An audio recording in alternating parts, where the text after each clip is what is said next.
Welcome into the Echo Sportscast, number 59. I'm Jackson Bull. And I'm Ben Sargent.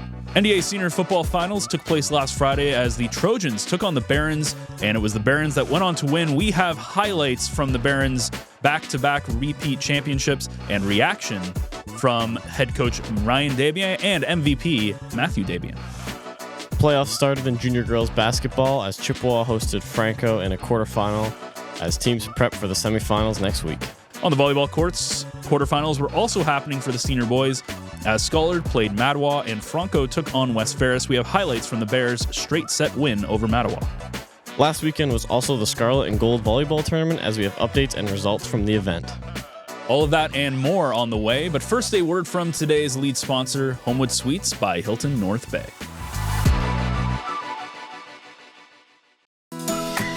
North Bay's turning 100, and what a time to be here. From the buzz of the Heritage Parade to sunset concerts at the waterfront, the city is alive with celebration. And you know who's right in the middle of it all? Homewood Suites by Hilton North Bay. We're proud to be a part of this milestone moment.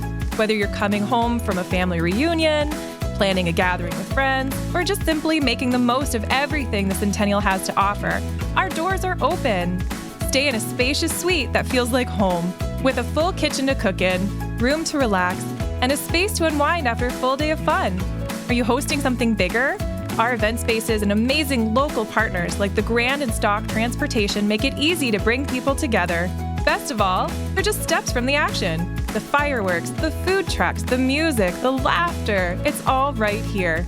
Celebrate 100 years of North Bay with us. Use code Centennial to save on your stay anytime this year.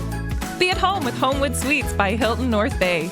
Join the party today at 495 Oak Street West or give us a call at 705-495-3000. So the Barons and Trojans clashed last Friday night at Omichelle as they both chased after NDA football glory. Got there right around halftime with the Barons already leading by roughly a score, but it was the defense, the stuff we've talked about all season long, that was the difference maker for Algonquin as they ended up winning 22-7. Offensively, Mathieu Berube and Mathieu Desbiens led the offense with 150 and 115 yards receiving respectfully, and Owen Shillington was on the receiving end of a touchdown throw from quarterback Dane Meyer. After the win, I got the chance to talk to head coach Ryan Desbiens and the MVP of the game, Mathieu Desbiens, so let's throw it over to those interviews now. So, Coach, first of all, congratulations. Big win for you guys. You kind of came in as the favorites, and you did what you did all season long, which was play really good defense, really good offense. Let's talk a little bit about the MVP, first of all, number 32. Just tell us a little bit about his game tonight and why you decided to give it to him. Well, the coaches that I discuss, again, I don't get involved with those discussions for obvious reasons because he's my son, but offensively, he probably had 100 yards rushing. Defensively, he had a forced fumble. He had 2 sacks, a couple tackles for losses, right? So he played both ways most of the game. That's what the coaches came up with. So, I mean, there it is. So repeat champions now. I think it's 4 and 5 years for you guys. Why do you think you've had the run of success that you've had over this year? Of course, West Ferris is a great program. Scarlet's a great program. Why do you guys think you've dominated this league so far? It's the guys we have, man. Like this coaching staff here, the coaching staff we have at junior as well. They're just outstanding. Like it's not about one person. It's about everybody, right? Every single person in this program dedicates tons and tons of hours. Like we do all kinds of stuff, off-season stuff, lift stuff, and these guys and my coaches here. I'm the only staff member on this team right now as a full-time coach. These guys come out in the summertime. They come out on the weekends, right? Like they give their time and they love football. They're passionate about football, right? So that's what it is. Like it's the people. It's not just one guy. Okay. Well, one last question before we go for the picture. One last question. It's not over yet. You still have NASA. How do you think you're going to do there? Obviously, Sioux, really good teams. What are you thinking with NASA coming up? It'll be a tough one. I think Confed just won by 2 points, Sudbury. So we're traveling to Sudbury, and they're a really big, strong, tough team. They like to run the ball, so we'll have to be sharp. Awesome. Thank you, and congratulations again. All right, I'm here with Mathieu Desbiens, one of the Algonquin players, and more importantly, the MVP here of the finals as you guys just beat the Trojans by a couple of scores here. So first of all, before we get to the game, how does it feel to be MVP of an NDA final in the senior football for Algonquin? Well, I think this means so much to me because as a little kid, I dreamed about playing for the school, not even the accolades. I just wanted to play, and to win MVP just means so much more. And for this team overall, it just means like so much to me. Absolutely. So let's talk about this game a little bit. You guys struggled week 1 against Ferris, and then the rest of the year just cruised along. Offense, defense, you showed it tonight. You guys had, I think, 3 or 4 interceptions, a number of fumble recoveries. How did the defense play a role into your championship run? Well, overall, I think we just took the screws out of our heads and we just locked in, because that first game we were not prepared. We came in overconfident. Everyone was disgruntled thinking we were going to go in and blow them out. And after that, we just dialed in and we just focused on what was at task. And I think that just helped so much in the end. And then on the offensive side, of course, Dane Meyer, your quarterback, has done a great job. You yourself on offense have done a great job. What is it that you feel is clicking for you, especially when you go against the Trojans, who shut down Scarlet? They blew them out on the semifinals. Coming into this game, what do you think was really clicking for you offensively? Offensively, the run game was just, as you could see, the O-line was just impeccable, and they were just moving so much bodies up front, and the overall scheming by Nick Shank, our offensive coordinator, it was fantastic, and I couldn't be more grateful for all of them. So looking forward, you're not done yet. You got NASA, hopefully OFSA. You're playing in Sudbury, I think next week, I think is what your coach said. And of course, if you run into the Titans that are the Sioux, when you get into Cora, what's the game plan going in when you're now playing against teams outside of your city? Plus, I know you guys already beat St. Benedict earlier, but what's the game plan going in there? Well, we played them last year and we shut them out in the first quarter. I think we just got to play heavy up front, and we just got to contain and just man up, because last year we just fell apart. We got tired, and we just got to get our morale up, and we just got to lock in, because they're just a big team. So we just got to keep composed as well. I will say this: you do give me shades of Jacob McGill last year with all this stuff running down your face. I believe also the MVP of last year's final. First of all, congratulations, and congratulations on the win, and good luck in NASA. Thank you. Thank you. So as I predicted last week, I didn't really predict this. I actually predicted a Ferris win, but in the heart of hearts knew that the Barons would win this. They did it, and they did it the exact way you'd think, with offense and defense. Yeah, I said it would be, I think, a 3-point game. I think I said 34-31. It was not a 3-point game. The defense was much more competent than I would have given them credit for, but still a good game overall, and the Barons finished first in regular season and first in the playoffs, so no surprises. Yeah, and it was a very interesting season. I think it was, the thing with Algonquin is, again, they have a really good program because Ryan does coach the juniors and the seniors. By the way, the juniors did play yesterday, so Thursday, so last night. We're recording this Thursday morning, so it hasn't happened yet in our world, but I am going to go there to see, as Scarlet is hosting Algonquin at 4 p.m. I am going to go there and see who wins, but I promise I won't get another interview with Ryan. I will try, if they win, I'll try to get one of the players there. But I think the big thing with their program is you have the same coach from junior to senior, so he knows he basically gets 4 years with these players, 5 years if they're grade 13, and that makes it a lot easier to build a program around. Whereas, you look at Scarlet and their seniors or juniors are really, really good, and then their seniors really struggled this year. They got close, but they weren't able to get across and get a win. And so there's different coaching philosophies. There's different ways. Maybe they use players in different positions. Maybe, who knows? But I think that disconnect between the junior and senior program, at least for Scarlet, was maybe their undoing. And it shows the strength of Algonquin's program and what they can do at the senior level. Yeah, so a couple things there. It's tough to coach junior and senior, but it is absolutely beneficial if you want to have that program and build that program. He gets 4 years with those kids, and the expectations are set in grade 9, and he doesn't have to change them drastically. He gets to know the kids get to know him and his system, and by senior, once they get there to grade 11, 12, and 13, they're set, and the wins start coming. And I think a big thing too, talking about switching positions, let's say that you're a tight end or you're a wide receiver or you're a safety or whatever, that coach knows you as that position. Now, maybe when you get to senior, maybe the coach knows you're not going to be able to play this at the senior level. Maybe if you hand it off to a different coach, that player goes, well, I really want to play linebacker, or really want to play a different position, and that coach maybe entertains it. Or the coach says, I don't see you as a safety, I see you as, or a quarterback, I see you as like this other position.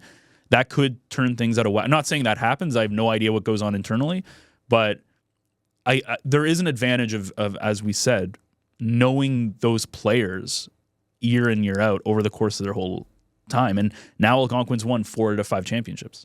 Yeah, and Scarlet has a huge student population. Like, there could be a kid that comes out of nowhere.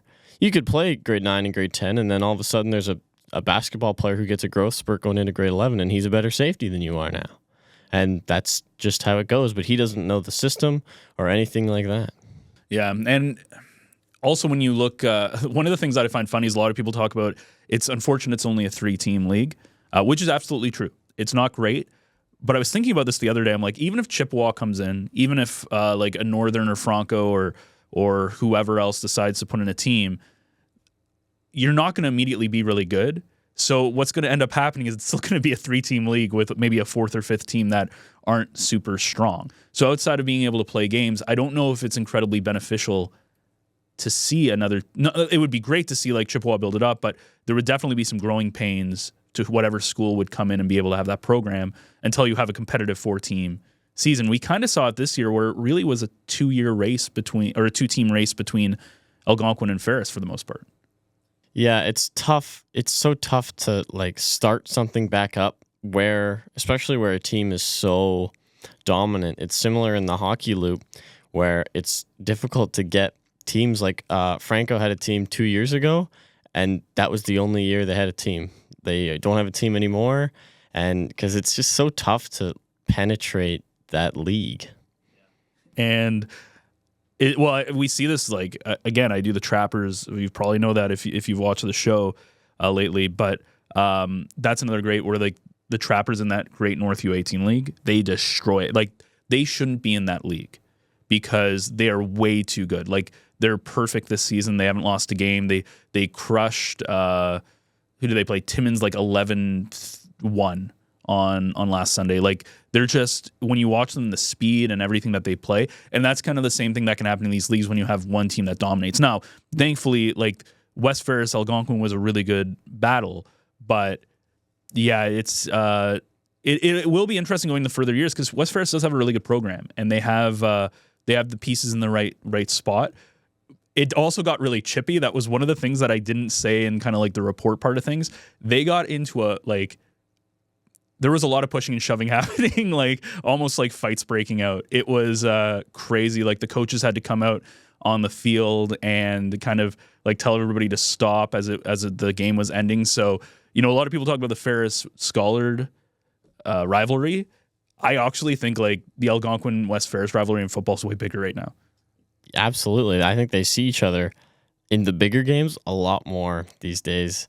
And they both have like super talented players, and they both have those consistent fifth-year players like Nick and Wes and then Jacob McGill and Matt Seguin. Like it's huge. It's the guys, you get to know your opponent, and so it becomes personal in a way.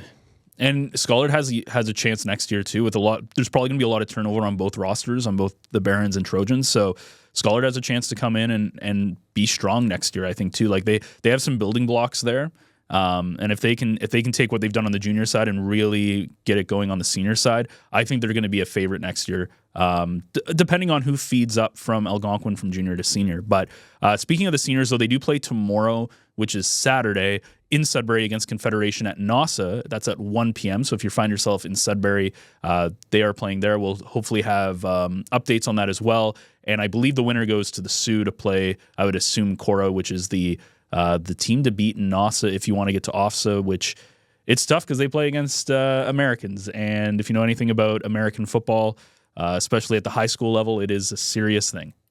Yeah, absolutely. We've talked about it before. The Cora program, like you just have to think about that coaching staff and that like system. Like it's the whole thing. I've looked at their socials a little bit, and they have, for each and every game they have like player of the game, hustle of the, and they really hype these boys up. They motivate them well. The roster is like the whole school long. Yeah, and they're So- big. Like, they are physically big because they have a larger population to choose from. More people want to get into it.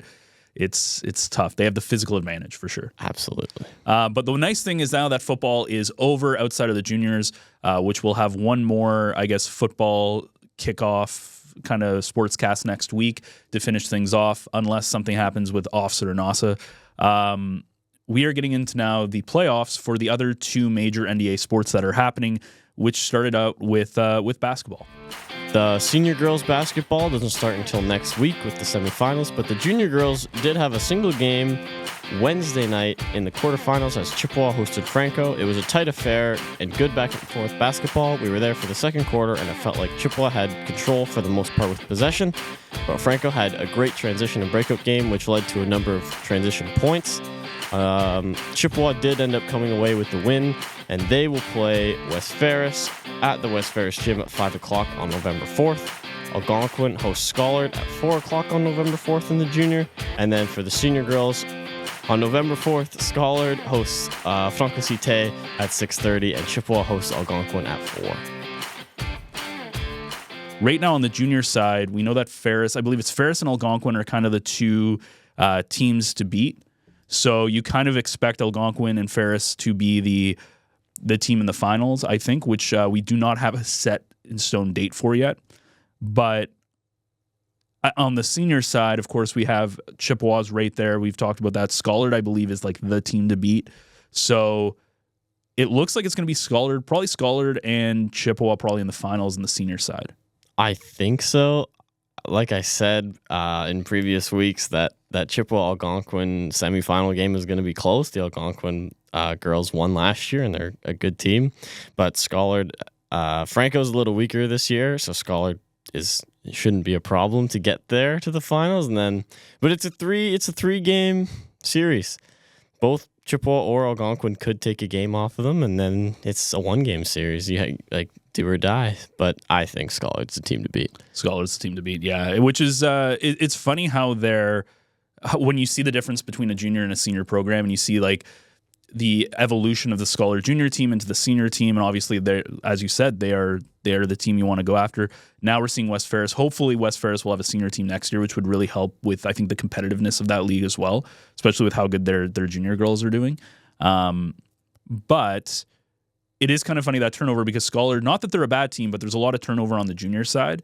So it's just kind of interesting to see these cycles happen. I think I wouldn't be surprised if Ferris wins it on the junior side and Scarlet ends up winning it on the senior side. I think that's pretty fair to say for both sides.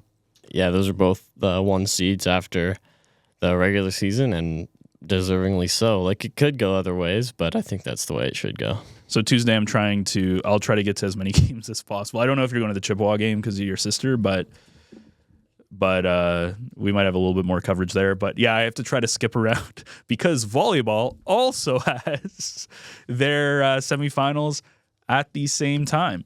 Quarterfinals on the volleyball courts took place Wednesday night in senior boys volleyball as 3rd seed Scarlet took on the 6th seed Mattawa. It was a bit of an uneven affair. Scarlet won in straight sets, but you got to give it to Mattawa. They did have heart, and they continued to battle all the way to the last point. So with the win, they now go into the semifinals to face Algonquin on Tuesday at 7 p.m. at the Barons Court. On the other side, it was Franco and West Ferris playing. We still haven't gotten the look at the results yet, as it happened Wednesday night, so we don't know who won in that. We're thinking Franco did, but West Ferris might have upset them. So keep your eye out on socials to find out who won in that game. But the semifinal times are set. So Chippewa will be hosting the winner of that West Ferris-Franco game at the Chippewa gym, and that will be at that evening as well. So again, keep your eye on socials for all of the specifics, but it should set up a pretty good affair, I think, in the senior game.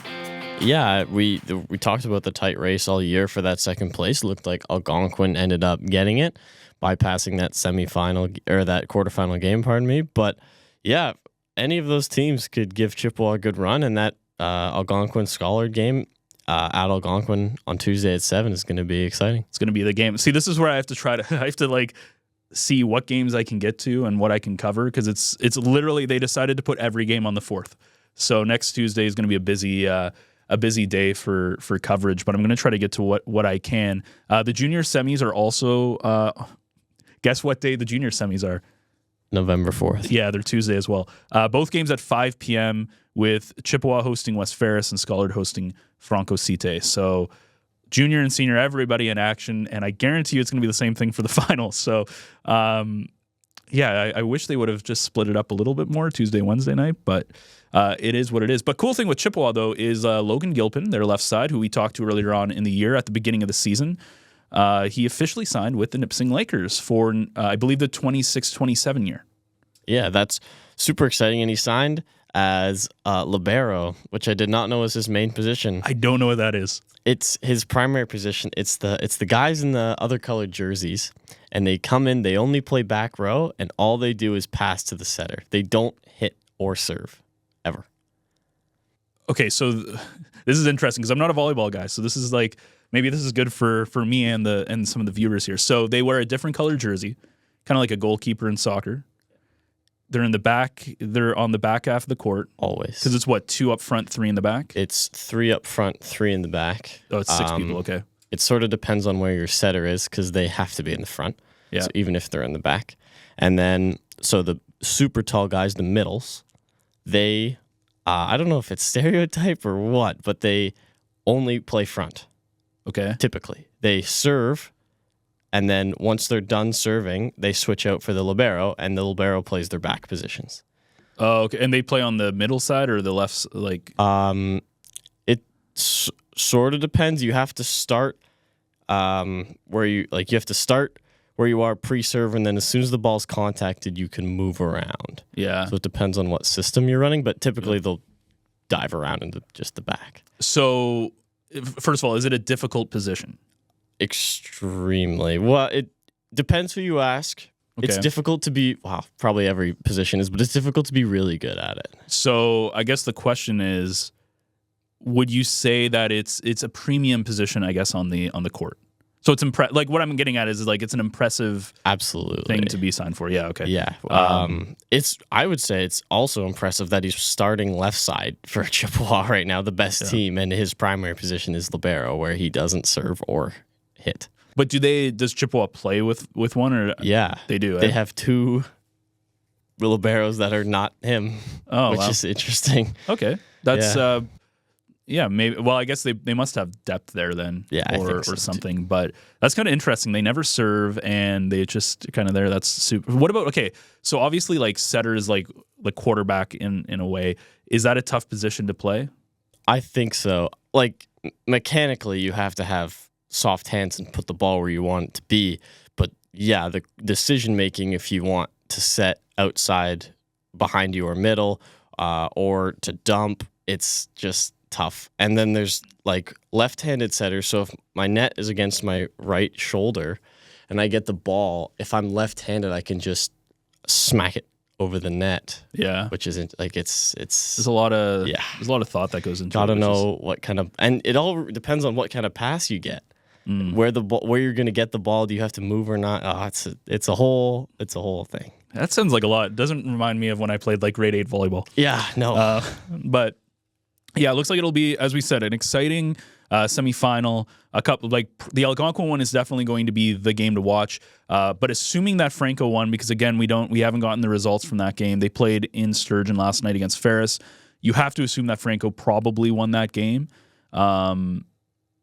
If Franco is playing Chippewa, what creates I didn't get a chance to interview anybody after the game in the Scarlet match, but what I would have asked, like the Franco or Ferris or whoever won that game, what I would have said was, like that game is so important because if you're Scarlet and you're, who's Scarlet playing again? Algonquin. If you're Scarlet or Algonquin, you want Chippewa to lose because that gives you, essentially, that's kind of like the final. In a way, because if Chippewa gets to the final, they're probably going to win it. Not saying they will win it, but they're probably going to win it. If they get upset in the semis, now all of a sudden, whoever wins that Scarlet Algonquin game is probably the favorites.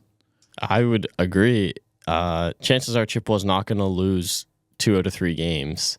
They haven't lost 2 out of 3 games all year, but I wonder what is being said to those Franco boys. Like, obviously, they have to win to move on. That's Franco won. We don't know. Yeah. Obviously, or those Ferris boys. Obviously, you have to win to move on, but you're going into the Dragon Den. You have to play your best volleyball. It's like a David versus Goliath. A little bit, in a way. Even if you're like the second or third or fourth ranked team, or if it was Ferris, I think they're fifth ranked. It's tough because outside of the standings, they're 10-0. They don't really lose. You watch them play, like they dominate. They are like what Algonquin is in football almost, or anything like that. So I'm excited for the semifinals. I am. I'm excited for the semifinals in both sports, honestly, because I think you have some really good matchups either way. Yeah, it's not other than maybe not even. I was gonna say other than like the there's not girls. in volleyball. I don't think there's a bad matchup in that semifinal. Like again, Mattawa playing Scarlet. Mattawa, they didn't win a game all year. They're definitely not the most. I don't want to say they're competitive, but they're not that great of a team. You know, you can like they're out there, they're having fun. It's great, but they're not in the same league as, you know, Scarlet and Algonquin and like some of the more serious teams, I guess you could say. Dear North Bay, you've always been more than a place on the map. You're home to me. This is where I built a life with my husband, raised our kids, and taught in local schools for over 24 years. I'm proud to be part of this community. Earlier this year, my world shifted. After living with anxiety, depression, and PTSD for much of my life, I reached a point where I couldn't keep going alone.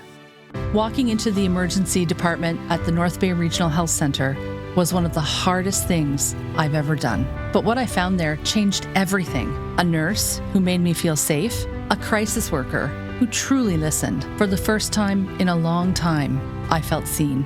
That care gave me hope, and it inspired me to give back by supporting local healthcare so that others in our community can access the same compassionate care I did. If my story resonates with you, I hope you'll consider supporting the NBRHC Foundation. Please visit nbrhcfoundation.ca or call 705-495-8125 to give. Because mental health is health. With gratitude, Tiffany Van Meer. It's almost that time of year. Early mornings at the rink, fresh notebooks and backpacks, and a community gearing up for another great season of varsity sports.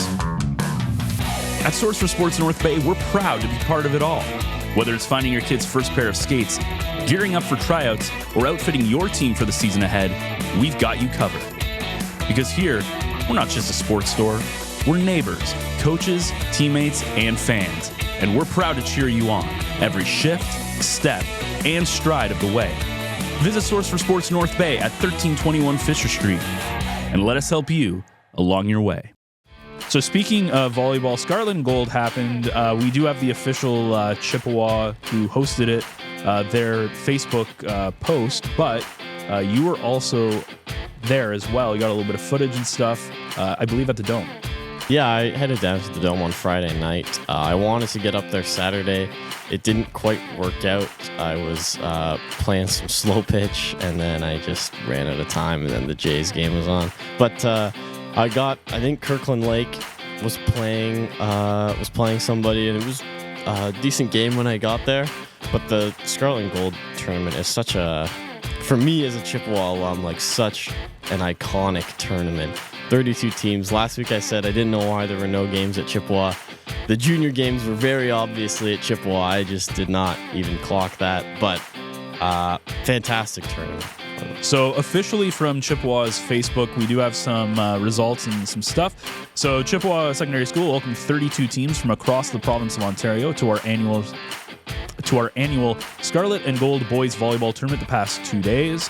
Chippewa, École Secondaire Catholique Algonquin, and Canadore College were the three host sites for the tournament. Chippewa student volunteers were noted for their professionalism and kindness, and the Chippewa teams experienced great success at the tournament as well. The senior boys team ended up in the silver position after going 3-0-1 in pool play, followed by 3-set wins in the quarters and semis over Scarlet and LaSalle of Sudbury, respectively. The team lost to McDonald Cartier in the championship final. The Chippewa junior team earned a spot in the semis after going 2-0-1 in pool play and defeating Valor High School of Pembroke in the quarters. Chippewa pushed the eventual champs LaSalle of Sudbury to a third set, but came up short in the semis. And shout out to our Chippewa Grade 8 boys team for participating in the junior draw and gaining super valuable experience, which will undoubtedly help them as they progress with their season. So the most shocking thing, Jackson, about all of that was we saw the Titans lose. The senior boy team did not get the championship. Yes, those McDonald Cartier boys, or as they call it in Sudbury, the Mac Jack boys. That's what they're called? That's what the school is, the nickname is, but they're dominant. And there was last year the senior girls had a small single A school from Sudbury, Champlain, who got like third at OFSA or fourth at girls OFSA, and it's awesome to see, like, all those boys. I bet they all play club together, and they like started at that school, and they started a program in grade 9, I imagine, and they look at them now. Fantastic. Yeah. So kind of a good result. We don't have, I guess really Chippewa it just shows how good the rest of the provinces, especially going into NASA, right? How does Chippewa normally do at NASA in volleyball? At NASA, they normally perform really well. Yeah. Often win it or lose to that Sudbury team. Often in the past, it's been LaSalle has been that top team. They lost. A lot of guys graduated and now are on the Cambrian volleyball team. But yeah, it's OFSA where they top out, I guess. So some updates from the social feeds around the NDA and the different schools. Chippewa, as tennis was, of course, happening, the NASA Championships. In the Chippewa side, big congratulations to our NASA champions, boys double team, Cohen Lefebvre and Arthur Serrato. Shout out to Cameron Fry for his great third place finish in boys singles. The boys doubles, Cohen and Arthur are proud to represent Chippewa, North Bay Tennis, and NASA at OFSA in Toronto this November. Always great to compete alongside our fellow North Bay tennis players, our city's golden in tennis, which is kind of a cool little end tag to that. Yeah, I like that. They're all from the Granite Club, all these champions. Yeah. So. Also, OFSA bound, 4 Chippewa Ravens have punched their ticket to the provincial championships at Heart Lake in Brampton next week.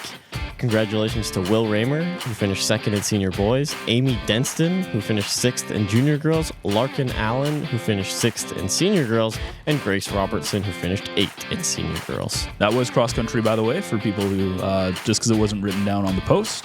In the Algonquin world, Jacob Fry and Mila Koch both won first place for their doubles at the NASA Tennis Tournament on Manitoulin Island. Despite the cold temperatures, they managed to overcome the challenge and win every single one of their games.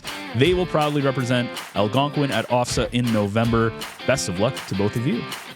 On the Scarlet side, still in tennis, Carly Pop and Sofia Campobasso went undefeated at NASA, beating Sudbury 8-4, Manitoulin 1 8-6, and Manitoulin 2 8-0. And following up with Bears Cross Country, they had 33 athletes compete at the 2025 NASA Championships on St. Joseph Island on the 22nd. They were the overall girls team aggregate champions. It's been 12 years since SJSH has won this banner. The novice girls finished first place as a team and are OFSA bound. The junior girls also finished first place as a team and are OFSA bound. And the senior girls, second place as a team, OFSA bound. The novice boys, though, fourth place as a team, and Reese Ringler placed 7th individual, which gives him a ticket to OFSA. And finally, from the Trojans, and the final piece of tennis news, the NASA Tennis Champions were held on Manitoulin Island. The Trojans were represented by Seidel Thomas, who went 3-0 in match play to win first in ladies single and qualify for OFSA November 10th to 12th in Toronto. Thank you, West Ferris, for telling us what days OFSA is. But there you go. There's a couple of people going back to that tennis. What was that, like a couple of weeks ago? I was at the Granite Club, and basically every single person who played won, which is super impressive. Yeah, like I was telling you before we started recording, at NASA, 4 of the 5 categories were NDA. Like 4 of the 5 champions were NDA. Just boys singles was the lone one where we got 3rd and not 1st. Yeah, and it's impressive to see, like, we have the Granite Club here, but tennis is one of those things you don't think about a lot. I think unless you're involved, kind of like curling or ringette or some of these sports that maybe aren't in the public eye as much.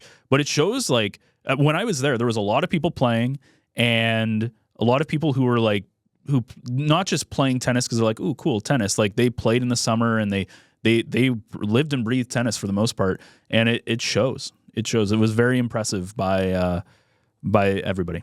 Yeah, I'm sure Francois was smiling ear to ear. Yeah, dude, Francois is my boy. I love Francois. He's amazing. Well, he clearly knows what he's talking about. Of everybody's winning who goes to the Granite Club. So we'll have to chat with Francois again and get his thoughts on stuff. I wonder if he went to NASA. I wonder if he cares about the school sports side of things. Because I will say, the badminton club in town, it's grown a little bit, but when I was playing and when I was super involved, the club coach didn't care about the school side of things as much. Maybe, which is interesting because tennis and badminton are both more individual sports than school sports, right? Like, it's not a team unless you're in like a pairing. So that's kind of interesting. But I think Francois is a good guy. I think he's interested in everything. He just wants kid success. He just wants to see everybody succeed. So in Lakers action, it was a tough week for the Lakers sports teams, as on the lacrosse side, they took on Brock on the 26th of October, fell 10-4 in their final, so they finished the season off 7-3, but the playoffs started technically last night. Again, we're doing this Thursday morning, so we don't have the results. So you can check out Nipissing's website to see who won. They did take on the University of Toronto at 8 p.m. Good luck to them in the playoffs. And then future us, hopefully they win. But the lacrosse playoffs at the Nipissing Field last night. Men's basketball also started last week. One game on Friday at 8 o'clock against the Windsor Lancers. They unfortunately fell just short, 71-76 in overtime.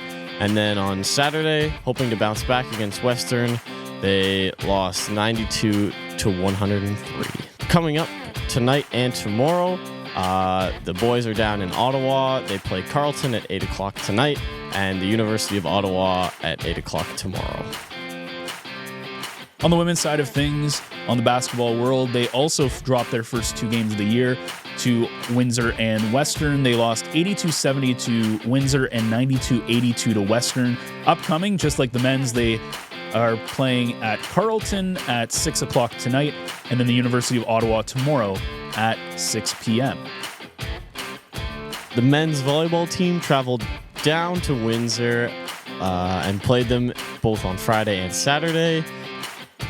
The Friday night match, they lost in straight sets, and then bounced back Saturday, winning 1 set, but losing 3-1 ultimately. They are in action again tonight and tomorrow at home against TMU at 8 o'clock on Friday and 4 o'clock on Saturday. And the women's volleyball also fell in a similar fashion, as they were also in Windsor last weekend. They dropped their sets 3-2 on the Friday and 3-1 on Saturday, as well as the men hosting TMU this weekend. It's tonight, 6 p.m., and then tomorrow afternoon at 2 p.m., TMU versus Lakers in women's volleyball. Shifting to men's hockey, last Friday they played Carleton at 7 o'clock and lost 4-1. And then on Saturday at 3 o'clock played Ontario Tech in Oshawa and lost a tight one, 3-2 in overtime. They play tonight and tomorrow night at home against the University of Ottawa in back-to-back games at 7 o'clock both. And the women's ice hockey, one thing we haven't said today is win. And they, one of the few Lakers teams who won this week, as they did pick up the win Friday night against the UFT in Toronto, 4-3 in overtime, but then went to Guelph and dropped it 2-1 in overtime. So they do pick up 3 points out of a possible 4.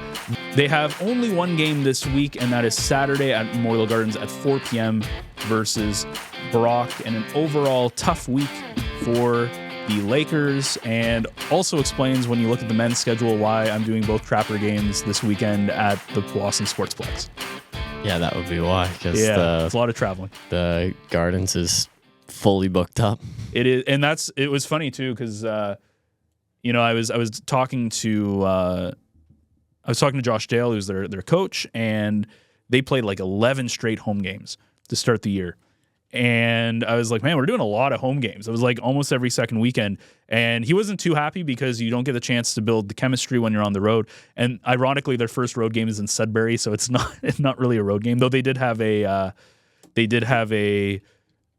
tournament that they did pretty decently in Ottawa against. But one of the unfortunate things about here, which is why we need to get the bigger rink open, that's happening. That's obviously very contentious in the political world at Omichel, is because there's no ice anywhere, because you have an NDA hasn't even started. So you have all the AA teams, all the House League teams, all of these teams, rep teams vying for ice, and you have Memorial Gardens, West Ferris, double rinks, and sometimes the Powassan Sportsplex. Yeah, but you don't want to play, especially as you get older. You don't want to play at double rings. You pretty much bounce off each other. Same thing with West Ferris. Ferris is similar, yeah. It's like, dude, I remember back in my day when double rings was the place you wanted to play at. Yeah, I mean, is it really? I haven't been in there in like 15 years though. Is it really that bad? No, it's fine. It's just when you get older, it's very, very difficult. Like even it's just small. Yeah, yeah, and you go to like dump the puck out and it's over the glass. It's just it just ends up being really small. It is, yeah. And Powassan's always an interesting one too. I have a love-hate with that rink because first of all, the rink itself is so cold all the time. Like if you go in there and it's like 10 degrees outside, it's minus 30 inside the Sportsplex. It is cold. And if you go out there and it's like minus 30 outside, it's like minus 50 inside. It's a very chilly place, and where they put you for play-by-play, you're like in between the heaters. Yeah, which is like the worst. So we always joke with Chris Dawson, who's the GM of the Voodoos. We always joke that you got to get new heaters in the building. But it's so fun to play so fun to watch because it is a small rink, and there's not a lot of neutral zone, but. Man, like when I did the Voodoos game last week, and it's a really fun place to play. And you get the peanut gallery, which is amazing because they just go and if the ref makes a bad call, it's like 200 people just chirping the ref the whole time. It is amazing. That is what I love about the NOJHL. You get those small towns who everybody rallies behind their team. Doesn't matter if they're good or not good. Does not matter at all. And they stand up there under the heater, not even sitting on a bleacher, standing on the railing, just lipping everybody. Yeah, it's a great app. It's so funny as an atmosphere. And then and the rivalries are great. Like the Sudbury rivalry is always a greater one, and then Timmins and Hearst are always big rivalries as well. But it's a fun league to watch. But the point I was going back to making is we just need more ice. Also, the best part about Powassan is?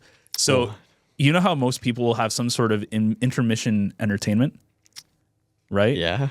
The intermission entertainment in Powassan is watching the Zamboni, which is funny because, and the reason why is because if he misses like a strip or something, like people will scrutinize that. And so people will chirp the Zamboni driver when he messes up, and people are it's funny. I was watching this take place, and we're all kind of doing it, and I'm like, this is the most Canadian thing I think I've ever seen. Up there for sure. Yeah, but anyways, we do have some Canada results as well. Looking at the Panthers men's basketball team, going back 2 weeks ago when they faced off against Lambton, they came out flat and lost 90-64, unfortunately. But last Sunday they played Fanshawe and lost 99-76. This weekend, they're playing against Mohawk. They're hosting Mohawk on November 1st at 4 o'clock. So that's Saturday at 4 o'clock, hosting Mohawk. On the volleyball side of things, it also kicked off last week. So on last Saturday, they hosted Seneca and dropped 3-2. This is the men's. But then on Sunday, they hosted Durham and came away with a straight set 3-0 win over Durham. They are back in action on Sunday as they host La Cite. So I'm not too sure where that's from, but they host them at 3 p.m. at the Canadore Gym. And on the women's side, they dropped both their games to Seneca and Durham, 3-2 against Seneca and then 3-0 against Durham. They also host La Cite at 1 p.m. on Sunday at the Canadore Gym. So Canadore starting to get their athletics started off. Do you know what La Cite is? Because I've never heard of that. I have heard of it. I can't remember where it is. I know they're the Coyotes. I guess somewhere between, like somewhere west. I found it's in Ottawa. That's not where I would have guessed. Collège La Cite is apparently the official name. And colleges are funny because with universities, I guess universities are a little bit more well known in terms of they have more like name recognition. But it's always funny going back to like the college side and seeing some of these teams because some of them are kind of like a blast from the past a little bit. When you go and you're looking at, well, I guess not for you because you just went through the whole like where am I going to school place, but yeah, some of them like you see like George Brown, Centennial, even Mohawk College, like those kind of colleges. But unfortunately, a tough start for post-secondary this week as the Lakers didn't do much and Canadore only picked up a couple wins. It'll come back around. We're a playoff team. We're a playoff city. We're a playoff city. I mean, to be fair, lacrosse. If I could talk to past viewers for a second, like in the past, go up to the lacrosse game. Hopefully they won. I'm really excited to go cover that too because honestly, I've become a fan of lacrosse. It's a fun sport to watch. I have to go catch a game because I can't fathom. I feel like playing on the field doesn't move so fast that the ball just goes out of play all the time. But I know it doesn't. It doesn't. But that's so impressive to me. I still don't know what the penalties are for. They'll blow a whistle and people will get mad and I don't know what's going on. But it's this is my biggest issue with the sport is you can't tell who has the ball because it's hard to tell who actually has possession at the time. Soccer, it's super obvious. Like hockey, all these things, it's super obvious who has the ball. Sometimes like you'll have somebody running around and one person will just be walking around and you're like trying to find out who's like, if you take your eye off of it, you're trying to figure out where the ball is until somebody makes a move, but it's a lot of fun. It's very physical, very physical. But yeah, that's been our Sportscast this week. A lot of good stuff. Next week's going to be a lot of work. We're going to have the junior finals for football. We're going to have the lacrosse updates. And we're going to have a bajillion different semifinals on Tuesday night. Yeah, 20 semifinals we all have to get to and get results from. So we'll do our best to get the results and everything that we can. And again, if you have any results or anything that you want to shoot our way, please do send it to me at ben@northbayecho.ca. We'll do our best to cover it or at least mention it on the broadcast. I know some people are really good. Like Corey Jackson sends me stuff for Action MMA, which is great. We've had a number of people. I know the Nipissing District Soccer Club did that as well. So if you can't send it to my email, you can send us a message on socials, on Instagram, on Facebook. Our handle is @NorthBayEcho, and we'd love to hear from you, and we'll do our best to cover it. If I can't do it, I'll force Jackson to do it. I'm in. I can do it. There we go. So, this has been Sportscast. What number are we? 59. 59. I'm Jackson Bull. And I'm Ben Sargent. Thank you so much for watching and listening. And don't forget to like, share, and subscribe.